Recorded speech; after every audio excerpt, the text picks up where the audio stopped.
greetings to all my BC WrestlePod nerds out there, and welcome to another rendition of the All Elite Ensemble review, your weekly post show for all things AEW related. And it's been a minute, but I'm happy to say that we are officially back on track with things. My name is Mikey. Of course, I am El Jefe of BC WrestlePod, and joining me this evening is Mr. Bennett T. Bear. Um, and man, we got a lot to talk about because this past week was a 3-hour Wednesday episode, and then a 1-hour TV special, essentially on a Saturday at an indoor golf center. So we're going to talk a lot about that. But Benny, I'm happy to have you here this evening, and yeah, you ready to get into AEW? Hey, great to be here. Uh, I'm happy to talk about some AEW. It was a good week. Let's rock and roll. Heck yeah. So really quickly before we dive in, we pretty much go live almost at least a good majority of the week at this point. So you can catch us live on everywhere that we stream on YouTube, Twitch, and Kick. We also are streaming to our Facebook page now, which is really, really interesting now that we've met the requirements to do so. And on Instagram and some other places as well. But you can find us there. You can also find our our edited videos on the YouTubes tomorrow afternoon. And so that's always going to be a good time. Social medias at BC WrestlePod Shop. That is where you can find us. Merch at bcwrestlepodshop.fourthwall.com. And last but certainly not least, we have a coffee bot to help us pay for pay-per-views. This summer is gearing up to be a fun one. So if you feel entitled to, you can. But if not, that's okay. We love you anyways. Alrighty, let's get into this because we're going to start off with our 3-hour episode of AEW Dynamite and Collision, but I still call it a 3-hour AEW Dynamite. So strap in, kids. Let's just get into it. So the first thing that we are going to talk about, of course, it wouldn't be remiss that we opened up with a quick Sting promo to talk about the recently departed Ted Turner, who Sting has gone on to say that without him, a lot of our faves from a certain era of wrestling would not have gotten on television and made our way into the households and become household names and staples with us wrestling fans. So Sting sends a little bit about Ted Turner, and then we get the 10-bell salute to kick off officially Dynamite. So really nice touch. We really appreciate AEW when we do this kind of stuff. Yeah, I was I was really taken aback by this because I wasn't expecting the 10 bell salute. This is really classy by AEW, and it's really nice to see wrestling history acknowledged outside of a certain place that likes to whitewash everything else. Preach. No, but this was really nice of AEW. And again, coming from the Stinger man, like it feels very genuine, especially because Sting was around and was an integral part of that era of wrestling too. So he understands. And this was a really nice 10 bell salute. And once that was all said and done, then we can officially get into the official start of our 3-hour episode of Dynamite, in which we just jump into immediate craziness. This is an AEW. We get our first match of the night to kick things off, our AEW Continental Championship Eliminator match. This is our champion, John Moxley, taking on Juice Robinson. I really love watching people like complain about like, why is Juice getting this? I'm like, y'all haven't been watching wrestling long enough. Like these two have been fighting forever. Right?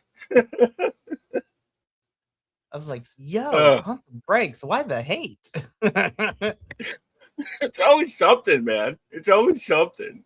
like, uh, yeah, this like rivalry goes back to like uh 2019.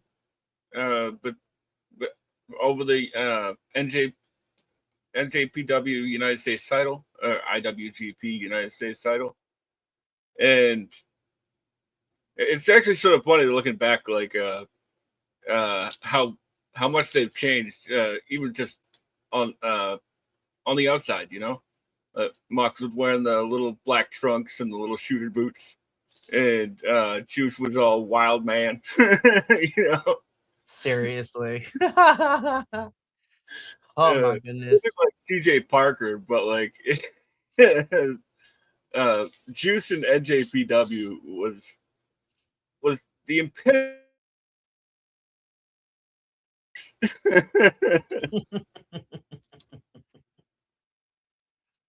Oh my goodness. This was a fun match in their ever storied rivalry between these two, and I had a good time with this. I'm gonna be saying that a lot because I was like, you know what, AEW, I had fun, and last week was a lot. So thank you for providing me entertainment. So John Moxley does end up winning. Juice and Mox can continue to fight until the cows come home, and I would be watching it 100% of the time. So, but Moxley, we're going to talk about you like literally in the next segment too. But Benny, and any additional thoughts on Mox versus Juice?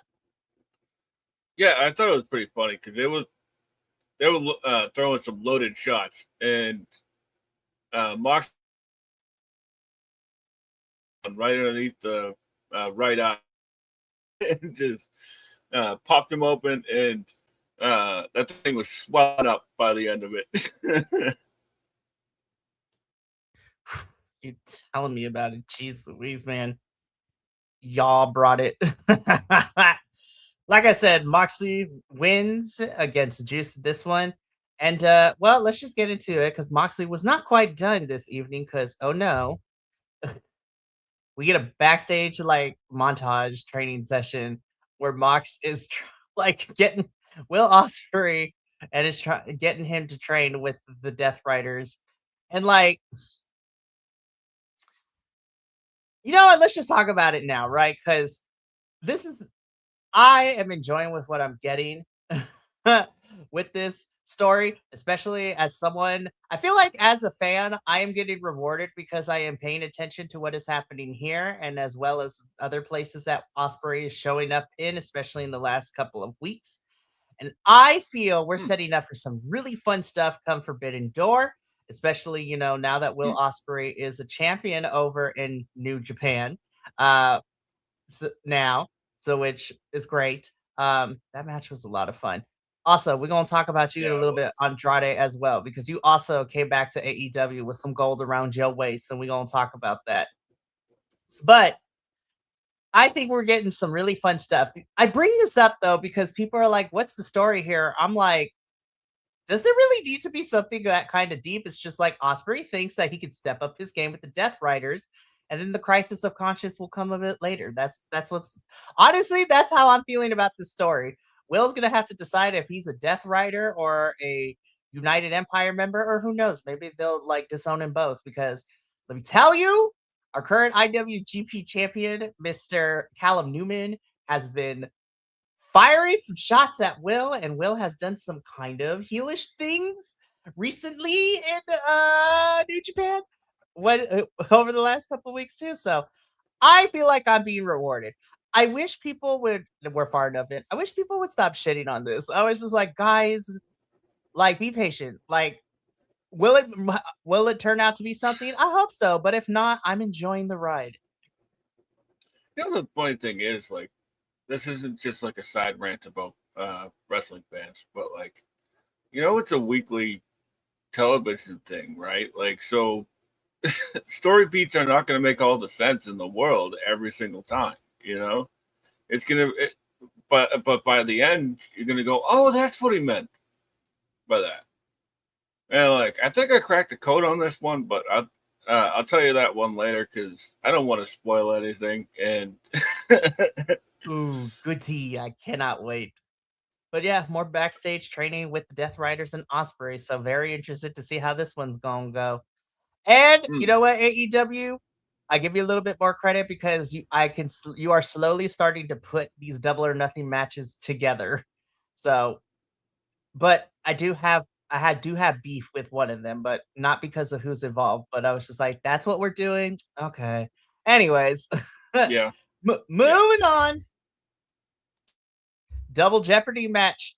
We have Orange Cassidy representing our AEW World Trios champions and Dax representing the World Tag Team champions. If you are unfamiliar with the Double Jeopardy match, so since both of these men are champions in their own regard and are currently holding championships, they are trying to win to gain an opportunity for the opponent's championship.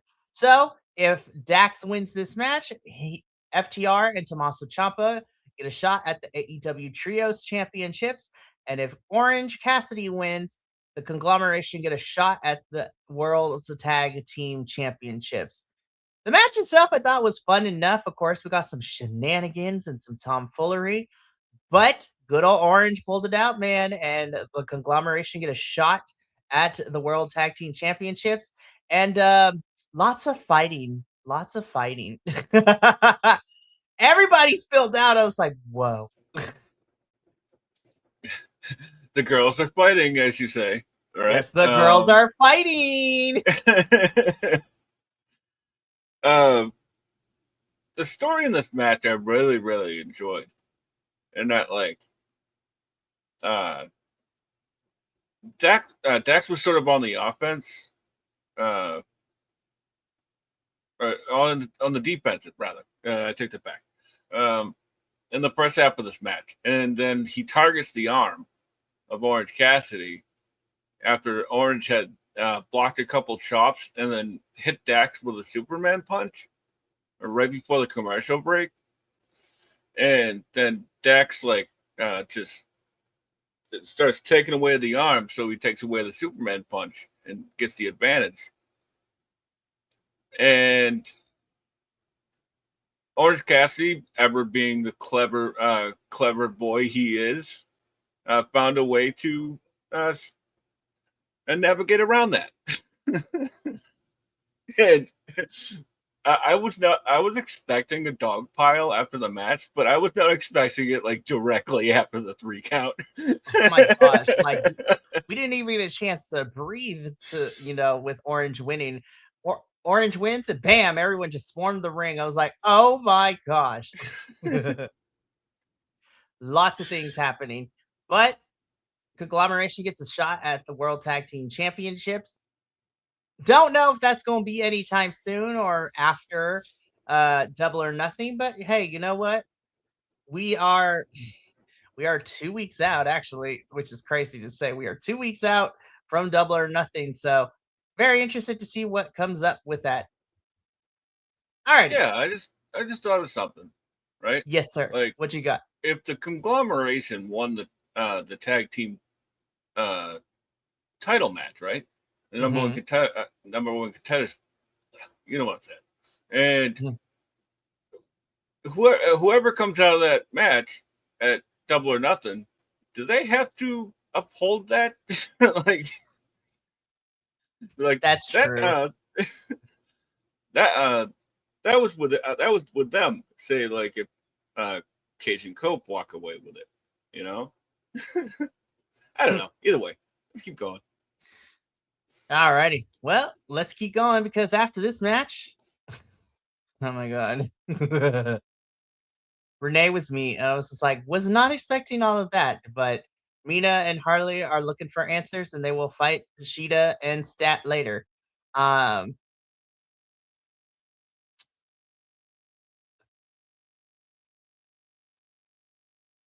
was the thing that happened on my screen this past week. Also, like, I saw a bunch of people like getting upset. You know, like Harley had to defend herself on the internet, and it's like, what did you expect from Mina and Harley? Like, they're like the two most overtly sexual characters on AEW. Guys, Mina and Tony were like quasi lesbians. Like, let's be so for real. Like, Yeah, right. and these two are hypersexualized lesbians. Like, Hey, all the I power to them, you know. I will Like, say that I am glad that a good chunk of people were not necessarily mad, like in the sense of like, oh, she shouldn't do that. She should have used her feminine wiles in society. It's not right. They were more mad as like, damn, is this what we're doing with them? I was like, and thank God, internet, IWC, thank you for not being weirdos too and making it weird. Like, but people were mad, and I was like, I understand this is a different direction, but this is Mina and Harley. When have they done any different?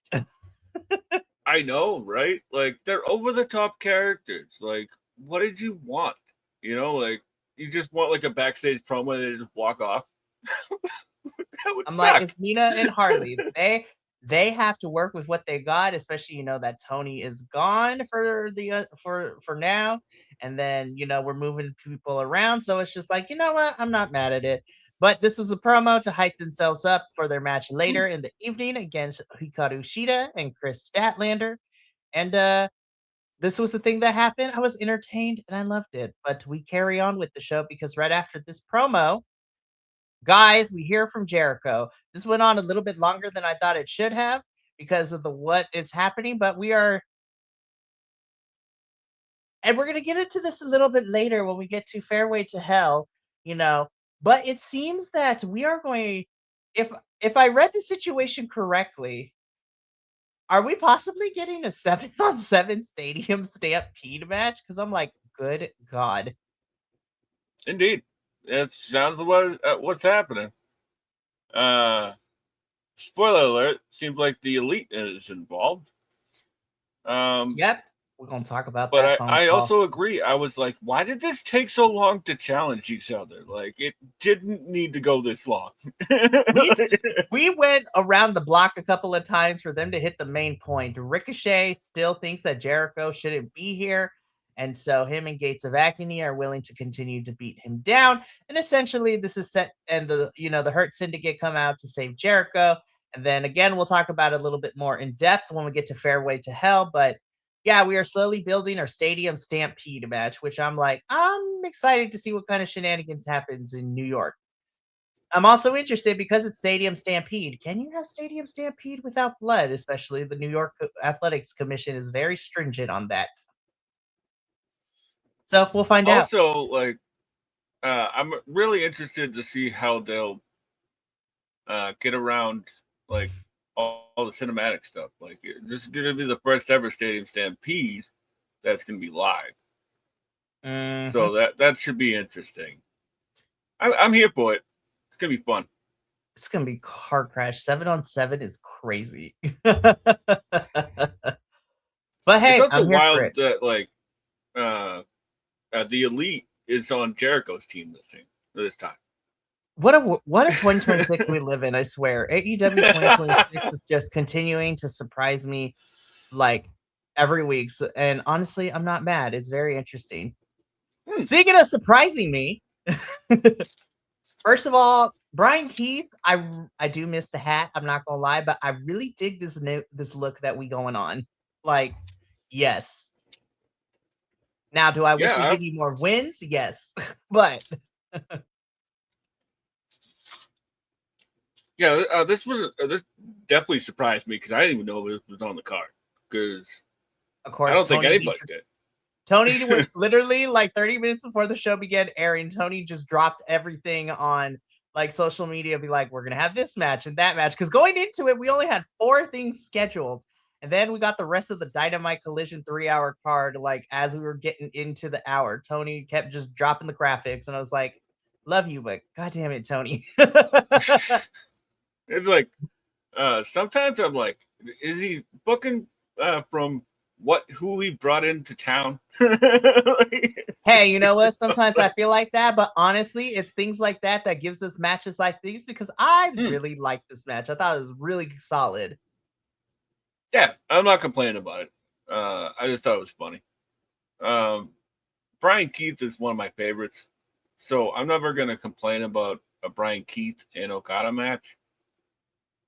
Brian Keith is like a total Japanese wrestling nerd, so I was really happy for him to get this match. It's like pretty much 90% of his moveset is in Shaw. So Oh, big time. Oh my goodness. But yeah, Brian Keith, we love to see it for you. Okada does retain the international championship. And late afterwards, Okada gets on the mic and he makes his statement clear that he's coming for the AEW World Championship. Beach. I'm like, damn, Darby is about to have these banging matches and he's also gonna die. Now, there's a little bit of a wrench on this because that is the match that is officially made on this episode, but then it gets changed a little bit when we get into our Saturday special, which we'll talk about when we get there. So let's keep this going, though. Really fun match.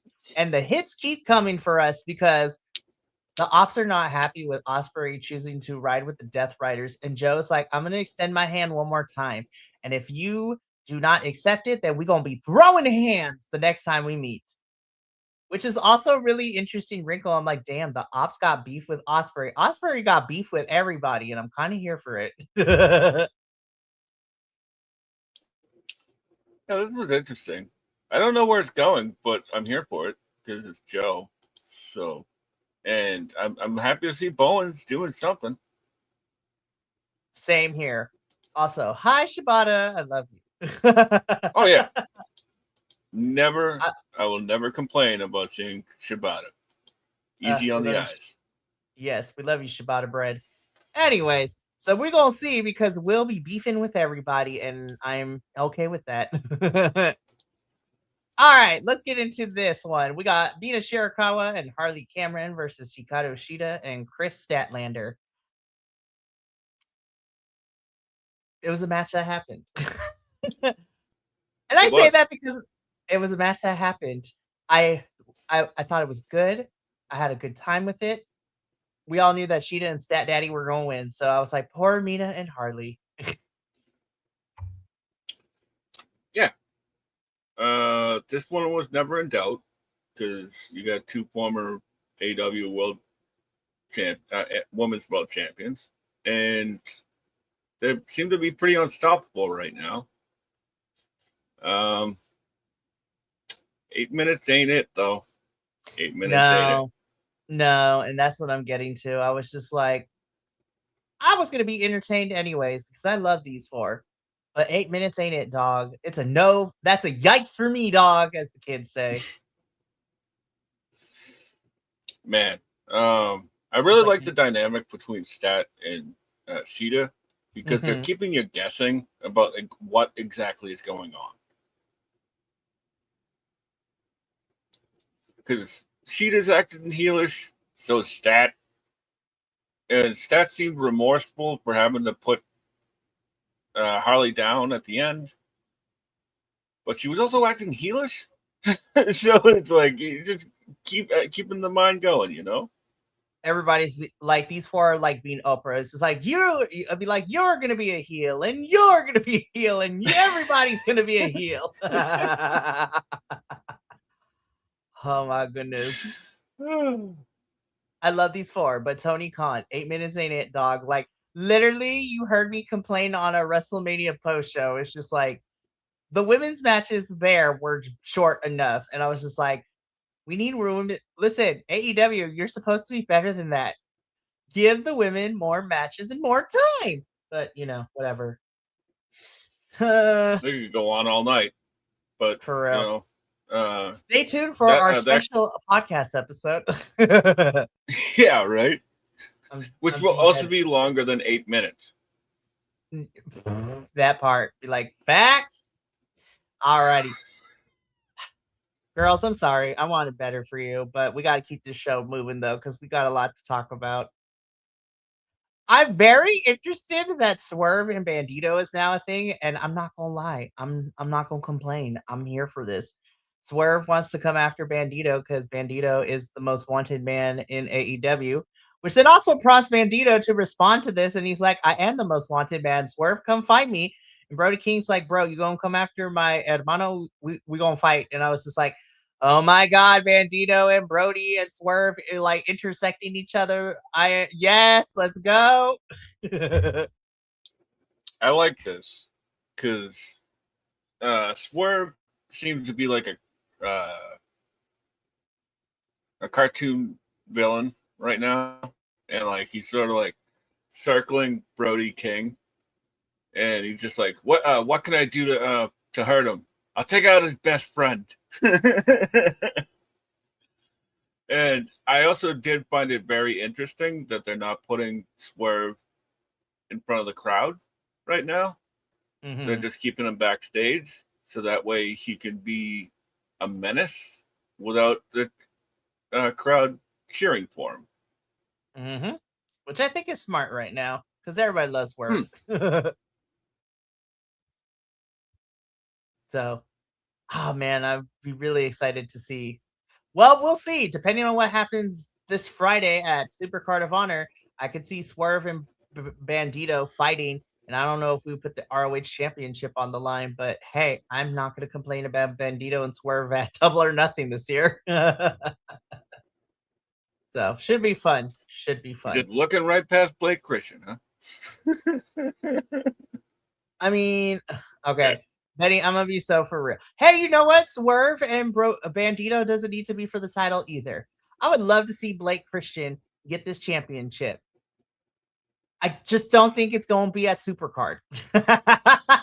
Yeah, Well, me hey, neither. who knows? He's also like not a single star right now. He's in a tag team, so it'd be like a weird time to do it. But No, but and we'll talk about it more. But like the one match that can potentially see somebody new getting this championship is that survival of the fittest match because outside of none of them. Because yes, Trish might be a part of the infantry, but all the women that are in that match are not a part of tag teams and or on their own, with the exception of maybe whether it's going to be Zeta or because with Persephone unfortunately being out of the match, we're gonna see what happens. But that is the match to make the championship change hands, Tony. I'm just saying, but you can hear us talk about Supercard of Honor on Monday. Let's keep this going. Oh my god. This is glorious. 10 I out of love that 10. Kevin Knight like met Darby where he is and just sort of was like, "We're gonna do everything." No, this was a really nice. Don't get me wrong. I like watching Darby fight the big, burly, beefy men, right? The men's is. But I also like Darby fighting someone who has a similar style to him in terms of just like speed and just throwing yourself everywhere and flying high. So this was really nice change of pace of Darby and Kevin. And good God, this was such a good, entertaining match. This was a fun main event to cap off the 2-hour mark before we got into the hour of Collision right after. But hot damn, this was such a good championship match. Yeah, that springboard clothesline onto the announce desk, and he came up limping, which it didn't connect for me right away. Um, because like it was supposed to be like playing off the injury that he had last week, which I Mm-hmm. liked. That's simple storytelling, you know. I didn't get that at first, but I picked it up. you know, like, um, that uh, that coast to coast that he does, whew, man, nobody does it better. Agreed. Nobody does it better. Oh my goodness. Ooh, sorry. This Am I was such. boring you? I'm so tired. You're not boring I me, know. friend. Oh my goodness. But this was a really fun main event for the Dynamite portion of the 3-hour show. But we would get some stuff afterwards, though, too, because Max still wants to get his championship back and he still wants to fight Darby for it. And Darby says, you know what? I've asked you to put something, on the line. Let's put some stakes into that. And Darby's just like, I thought about this, And we both know that the thing that you know, is the most prized possession to you right now, because you fly halfway across the world for it, is your hair plugs. So essentially, Darby says that next week there will be a contract signing. If MJF wants this title match, he has to sign the contract, and then is hair versus champ, like hair versus title match.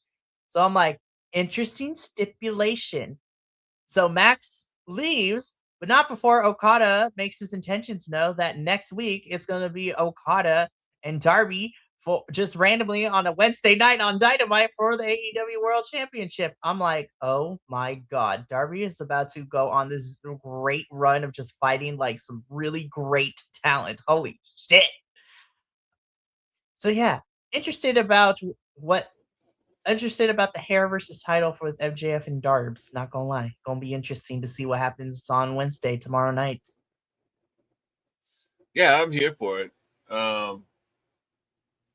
Because Max traveled all the way to Turkey for it, and uh, and Darby versus Okada is a match that, like, you say it out loud, and you're like, how's that gonna work?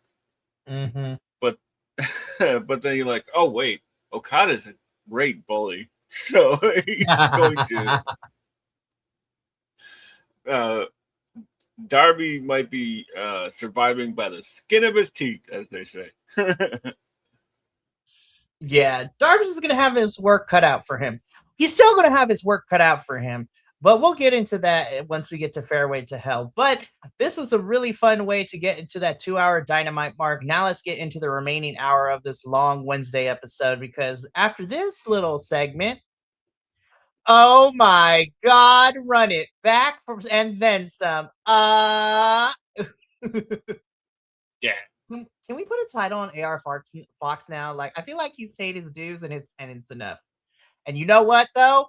With him and Nick Wayne and this ROH TV champion, I'm like, put it on AR Fox. Like, I'm okay. I love you, Nicholas. I really do. But let's put this title on AR Fox, y'all. I'm just saying. Yeah, I agree. This match was really fun. Like, these guys match each other's freak, so I was here for it all. Like, once I saw the graphic, because, like, once again, this was another match where I was like, okay, like, what? Random, but I was like, I'm not gonna complain. I was like, I'm here for it because I know this match is about to fuck. Yeah, absolutely, yes. Oh man, Fox is great, man. Like, it never a bad outing, you know. Speedball, huh?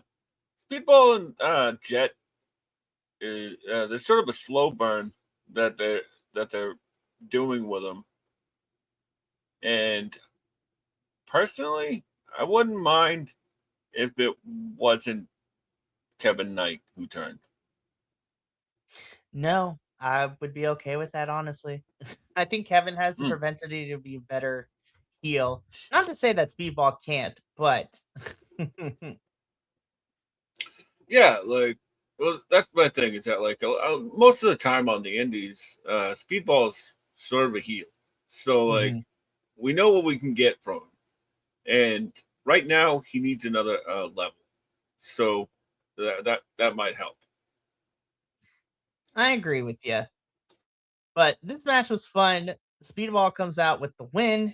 And speaking of Jet Speed, we're going to talk about them a little bit later. But right now, Pac wants to remind Darby that they're not done. So Pac is going to challenge for the AEW championship at Fairway to Hell. And I'm like, my God, Darby has to get through Pac and then he has to get through Okada. God damn. Pac, Takeshita, Okada.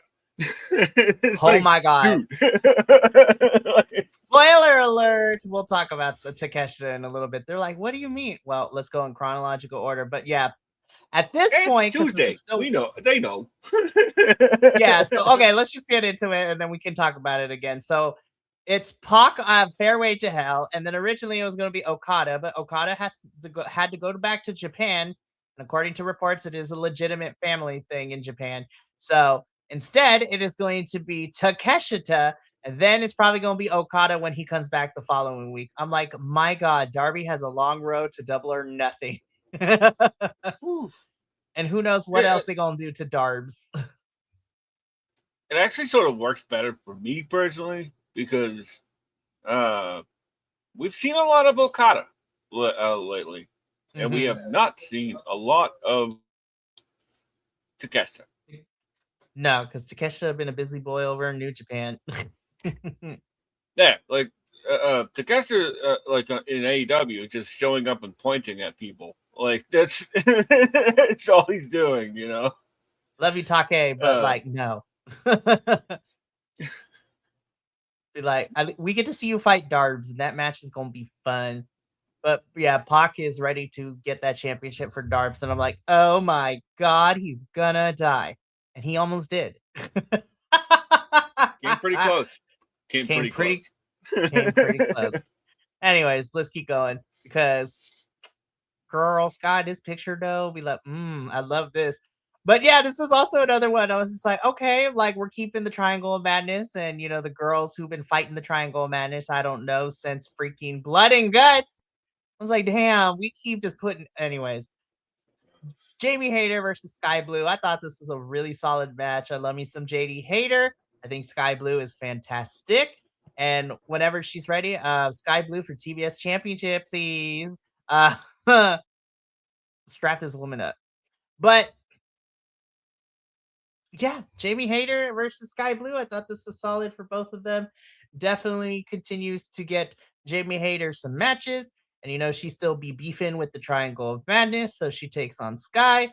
And I thought this was solid, and Jamie Hayter picked up the victory here in this particular match. So I can't complain. Yeah, this one was fine. It was clear that they were rushing and things didn't go accordingly as planned for a lot of it. Nope. One thing I thought was really neat is that I don't even think this was supposed to happen, but you know, I'm not even in the match, but so I don't really know what to botch, what's not. But I digress. There was like this guy comes out of the corner with like a crossbody, and Jamie Hayes throws her back into a fallaway slam, and then she has this look on her face like, "Oh well, that worked out." And then like we get like a super haterade off the second rope. That was really cool.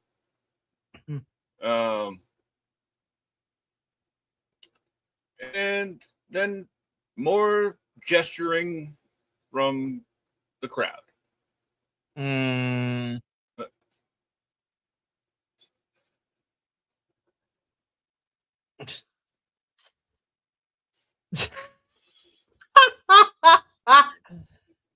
Playing a game of charades up in here.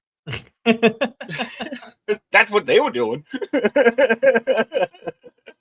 I'm not gonna lie, Betty, that shit was funny. Oh my God, I love that. That popped me. I'm not gonna lie, that popped me. Just anyways. Yeah. I love you, Benny. That was fantastic. But Jamie wins. We're continuing, you know, to keep the Triangle of Madness girls fighting some of the AEW girls, and yeah. So moving on. Roosh defeats Manny Lowe and beats him to a pulp. You mess with. Yeah. I love this. I love it. But Tony, I think I'm ready to see the next step in this Roosh takeover plan. Like, what's next? Where's Mortos? Where's the Realistico? Where's Sammy?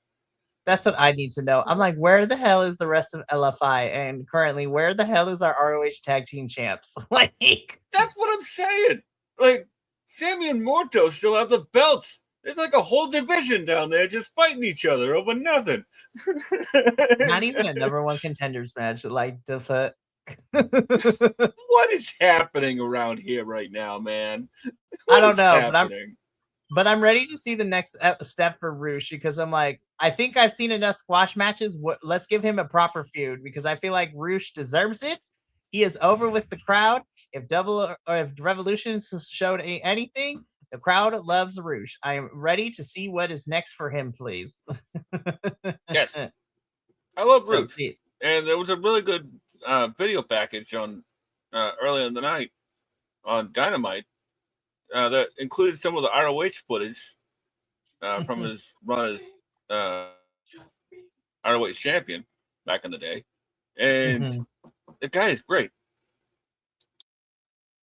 Oh, absolutely. Uh, we love you, Roosh. Hopefully, we're ready to see what's next for you. Moving on. I love Andrade so much. How do you know?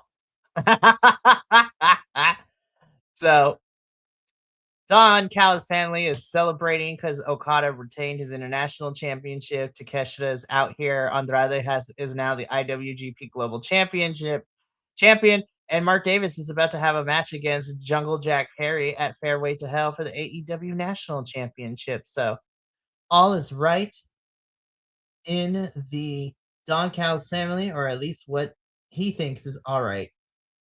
This is such a soap opera and like go uh, this is such an up and down telenovela of like the will they won't they. I was just like, damn y'all. But I'm here for it. Yeah, I I like that Andrade hit the catchphrase. How you know? How you know? And uh, yeah, I love it that like he's got like this stable of like a bunch of top guys from around the world. I like it. I mean, it's not anything we haven't had, but like I like the bitching and moaning in between the top guys. You know. For real. We love to see it. We truly do. Oh man. All right, let's keep going. So Don Callis family gonna be doing things. I did put this in here because it was. I'm very interested though that Thunder is also coming after the Triangle of Madness. Still, I was just like, love to see you, girl. Missed you. Yeah, But what? yeah, random. I was Also, like, I'm where's not. Queen Aminata? She was here for like a week. That's what I said. I'm like, girl, somebody tell me that Queen better not be hurt again because I'm gonna be very upset. No, she was Anyway, wrestling in Japan like a week ago. Maybe that's it. oh I my don't know. god, Tony Khan, get it together. Anyways, this was our final match, the main event of this hour collision on this part. God damn, this was a lot of bodies in this ring. The Young Bucks and the Bang Bang Gang versus the Dogs and the Death Riders. The shit was wild. There's so many people, Betty. There were so many people. Yeah, this was incredible. I was really happy to see the Guns come back last week, or at least Colton, right, come back last week, and I love Yuta and Garcia together. They're so Yes. much. They are such a fun tag team. It's just, and I don't really even know what to say about this because it was just chaos. Like I didn't even write anything down, like because it would be too much to too much to break down. Um, I like the dogs with the Death Riders, or I like to call them the Death Dogs. Um, seem a little aimless right now, but uh, that might be because the tag division is on pause until Double or Nothing. Seriously. Also, it doesn't help that Gabe Kid is also out on injury too. Yeah, did they have no backup plan if Gabe was gone? Like Apparently not. what? Listen, even if he's not in AEW, because he hasn't really been doing much, though we did see him recently. I was just like, y'all could have called up Drilla for a couple matches, like. Yeah, what But is Drilla doing? I think if I saw the card for Dominion, I think Drilla is having a match at Dominion, but I was like, call up Drilla. Yeah, right. Anyways, this is Weird. chaos. This was fun. Young Bucks and Bang Bang Game beat the Dogs and the Death Riders. So, all right, that's the 3-hour episode. So now we're on the home stretch. Let's get into Fairway to Hell. um, I first want to talk about the setup. I thought it was cool. I thought it was unique. It was different. And I want more wrestling promotions to take risk in trying out like different venues and stuff like that. So this was interesting. Yeah, I enjoyed it. I liked the addition of they were clearly using their own camera crew from the venue, Mm-hmm. and I like the camera crew dressed up Oh my like god, everybody was dressed up in golfing golfers. clothes. Even like the Yeah, extras that were doing run-ins for the wrestling matches too. And yes, just we love a good theme. yeah. And the funny thing is, like the guy with the paisley shirt, like where Ricochet had almost the same thing. Like we'll get there, but like it was a pretty neat little gag. You know, I enjoyed it. Those poor fans sitting like a 2 football fields away, though. Oh my like, gosh.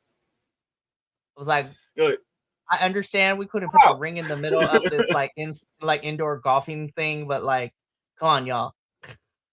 But I thought it was also cool that they let some of the crowd be near the ring, so that was cool and fun, Hmm. and that I thought that was entertaining.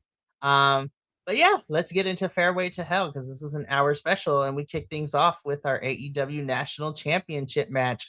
Jungle Jack Perry defending the title against Mr. Dungzilla himself, Mark Davis. Um, I enjoyed this. I liked it. Again, Mark Davis being put on television every week has been the best thing for him. And I'm happy that he's on my TV screen because I can also stare at my second baby daddy. But I think Mark Davis is so good, and he's so cool, and I'm glad that he is being presented as this bruiser because yes, Hmm. I love Aussie Open. I will forever love Aussie Open, but it also shows that Mark Davis can be a really good solo wrestler and a singles champion. As spoiler alert, due to some shenanigans from Ricochet, Mark Davis is your new AEW National Champion, and I'm like, woo! Yeah, it's about time that Mark Davis has some gold around him, and I'm a big fan. Clearly, it's in the name, right? Like, I really like that they subverted our expectation with the bus, which I'm sure the bus isn't done. You know, I'm sure that Mhm. there's going to be more shenanigans with the bus and probably the elite coming up at Double or Nothing and all that. This was a really fun match. It was a good opener. I like the run in from Ricochet because it connects sort of to a vignette that Don Callis and Ricochet did back in January. I Where guess. they're I was like, like, I had to go it's look it up, but I was like, they're on a golf course. There was really no connective tissue between that, but we whatever. stretched a little bit for that one, but that's okay. You know, I tried to stretch, but it really wasn't the same. But We tried.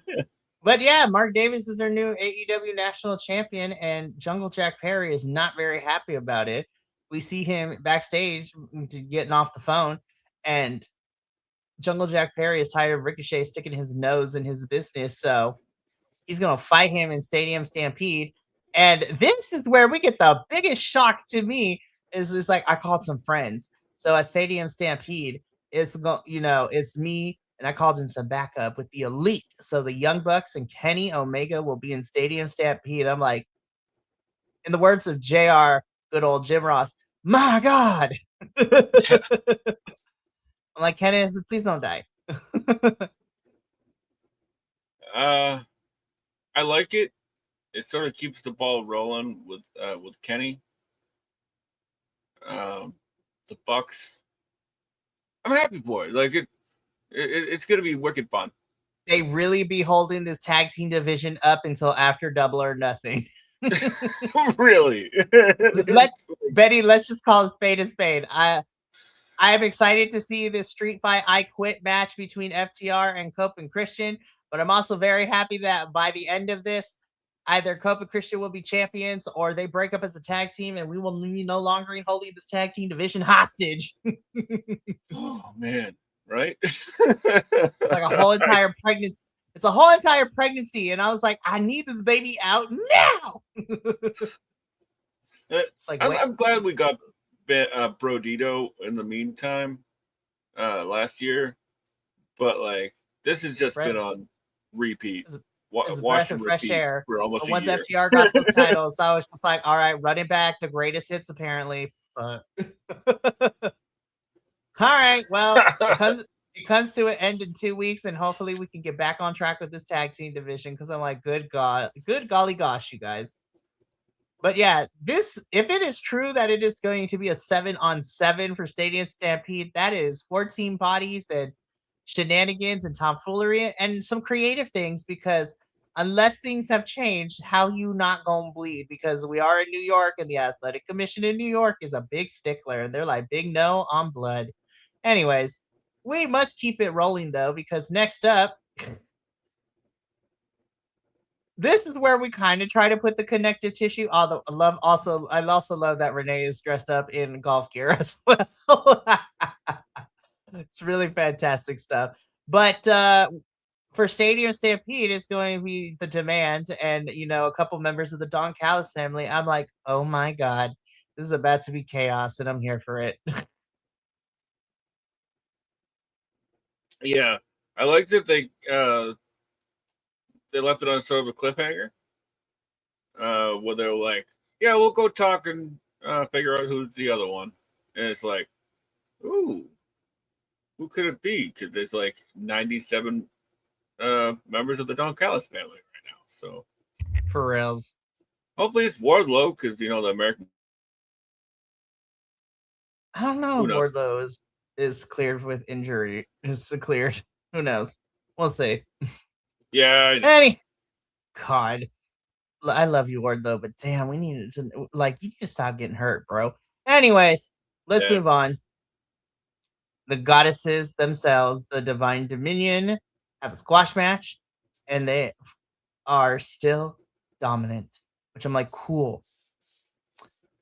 What's next? Yeah, that was neat. It lasted 2 minutes and 60 seconds, and they now have a beat the clock challenge. Which is something. It's something. I'm not mad, but I'm like, girl, can we we really What were you gonna say? I was just like, I don't mind it, but all right. That's not what I would prefer, I guess is the best way of putting it. Yeah, me neither, to be honest with you. And I like both of them. I like the idea of them, but where did the tag division go? And, seriously. Man, you know that Satnam Singh and the Divine Dominion have the same finisher? That's a problem. That's a problem for me. That makes me very sad. Anyways, this is also a minor nitpick. I was like, now that I look at these tag team title bouts, I'm like, Tony Khan, you couldn't have spruced it up because they look way too similar to the men's tag team championships. Yeah. I was like, ew. Anyways, I love Divine Dominion. I want more for them. Yeah, me too. Yeah. Let's keep going.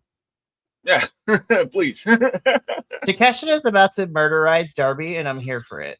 So again, because Okada has to go deal with something in Japan, family related, Takeshita will be stepping up, and it will be Darby and Takeshita tomorrow night on Dynamite. I'm like, Yeah, I am so here for this. As I said earlier, the typical Darby formula is he gets beat up for 98.5% of the match, and then comes back and wins. So it'll be a fun match. Seriously, I'm excited for this match tomorrow night. This is going to be a lot of fun, and I'm looking forward to Dynamite tomorrow. So this is going to be a good time. Alrighty.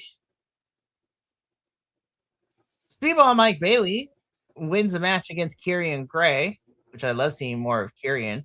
And Kevin Knight says, no matter what happens, let's take Jet Speed to the top. And I'm like, I smell a plot.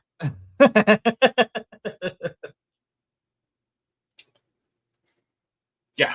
As I said earlier, it's going to be a slow burn. And I'm here for it. I like the both of them.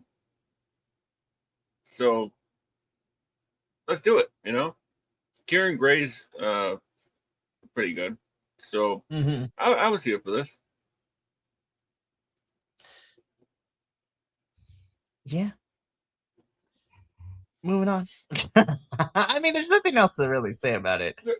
Seriously, it was like the other one cool. The other one was 2 minutes and 30 whatever, and this was like a minute and a half. So like, what you can't really say much about it, Right. Okay. Alrighty. Let's keep this going. Main event time. AEW World Championship. Darby Allin defending the title against Pac. This is where I wish every match was like this, in the sense that we utilized the space we were in, because these two were fighting on the green. They fought in the sand trap. They were in the ring. Pac almost committed homicide by throwing Darby into the tables that he clearly missed. And I thought he was about to die as he was coming on the way down by the way he was hitting that table. So I was like, oh my God, Darby's about to die.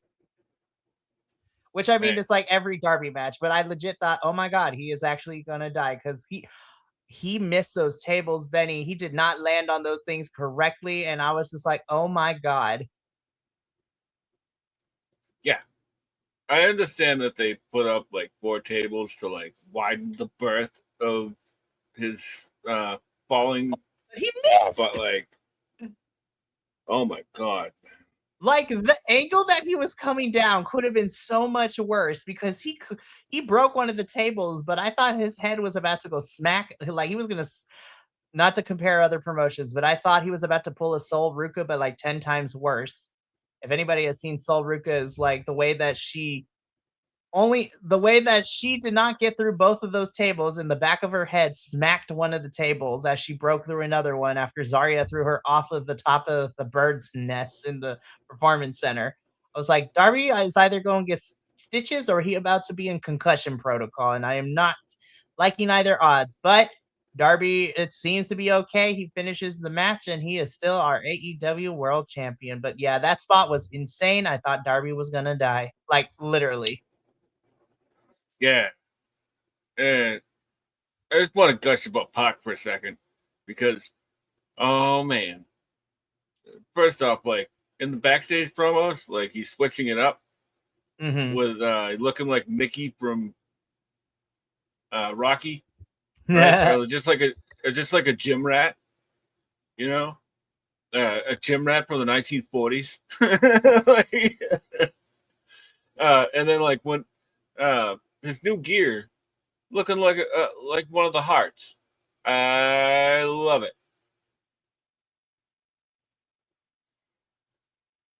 And not like go ahead. Not like the Bret Hart stuff that we know of, like 1985 Bret Hart, Oh my goodness. But yeah, Darbs is still our champion, and he has Takeshita tomorrow night. And I'm pretty sure he and Okada are going to square up like on the Go Home Dynamite before before Double or Nothing. I can't believe Double or Nothing's in 2 weeks. Oh, okay. Speaking of Double or Nothing, right? So we got like a pre-tape promo of like all the women that are kind of constantly surrounding Tekla right now. And Tony Khan just announces that it's going to be a fatal 4-way for the AEW Women's World Championship. is Tekla defending her title against Jamie Hayter, Chris Statlander, and Hikaru Shida. I was just like, okay, these three make sense because these three have kind of been around the orbit of Tekla over the last couple of months. Do we need to make it a fatal 4-way though? Here's the thing, right? Chris Statlander and Shida are currently a tag team. We haven't gotten there yet. Why? I was like, there it is. We could have had a feud between Divine Dominion and Shida and Stat, honestly. Like, that could have been the feud, but whatever. I thought that's where they were going. Yeah. Oh my god. The 5-minute thing, like Anthony Khan. Challenge them. Anthony Khan, what are we doing? I mean, anyway. I'm happy to like, set my expectations aside. So that way I can be surprised, right? I think the match is gonna slap, but like, damn. Yeah. What, they're gonna get 15 minutes on the pay-per-view? Great, awesome. You just blew up a month's worth of stuff for one match. Good job. I was like, we could have had Divine Dominion and Shida and Statlander at Double or Nothing. Hell, I don't even know what we're doing because Willow has been missing from television too. And so I'm like, where is Miss Willow Nightingale on my TV screen? Like, what? Anthony, I love you. She had a video pack. Like all the people that she beat. Mm-hmm. And it's like, okay, like I love you, Willow, but what's happening? Who's next? Like, who we gonna fight? It's so clearly Mercedes, but like we know that's the end goal, but like, damn. I was like, that's the end goal, but damn, that should be a Wembley match, not a freaky. Anyways, I don't book the show. I will watch it and I will commentate on it. I'll be back here next week to talk about it. But that is AEW for this past week. So tomorrow. Hold up. What is advertised for Dynamite tomorrow? Let me look at this card real quick. Let me get a little peek-sees, as the kids say. Honestly, I can't even remember off the top of my head. All right. Give me 1 second. Let me take a quick look. Sees. Outside of Takeshita and Darbs. For reals, outside of them, right? Alrighty, so looks like we have a couple of things. So, of course, outside of Darby Allin and Konosuke Takeshita for the AEW World Championships, we are also getting Will Ospreay versus Ace Austin. So that match, low key, gonna be a banger. Because Ace Austin's so good. I like him, and Ospreay gonna have fun together. We're getting another 10-man tag, and bitch, this thing is stacked. This is Cajun Cope, the Young Bucks, and Orange Cassidy versus FTR, the Dogs, and Tommaso Ciampa. I'm like, good God. That's a lot of bodies in this ring. We're also going to hear from MJF. And finally, Antonio Khan has answered my prayers. We are getting the men's and women's brackets for the Owen Hart tomorrow night, too. I'm like, thank God. I was wondering if we were going to get the Owen Hart soon. Yeah, I think that's what all this Roosh stuff has been about. Oh my God, please let Roosh at least make it to the semis or even go to the finals. Like, actually, fuck it. Let have Roosh win. Yes. I do need to see who else is in the bracket, though, because then my confliction should begin. Yeah.